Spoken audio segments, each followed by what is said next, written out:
Vamos lá. Cadê a Lívia da sala 27 de exatas?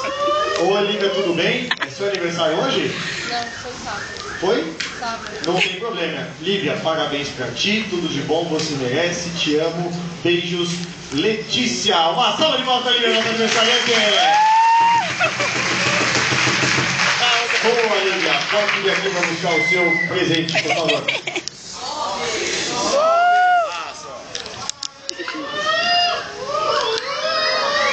Muito bem, vamos lá. Lívia, vamos ver o que você ganhou. Dá uma olhada.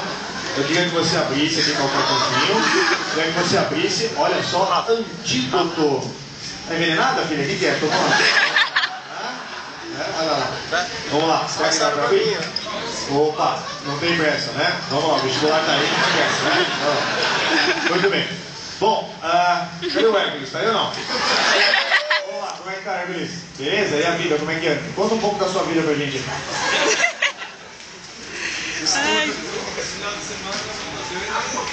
já engordou? Você precisava engordar ou não? Ah, tá, muito bem. Vamos ver aqui, ó. Hércules, você tá sentado bem na frente do Sérgio. Não sei se isso é muito bom, né? Opa, olha só. É uma loção, olha só, uma loção hidratante de melancia. Modo de usar, aplique diretamente por todo o corpo.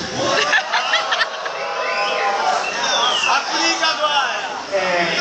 Inclusive no rosto, em suaves massagens até a sua completa absorção.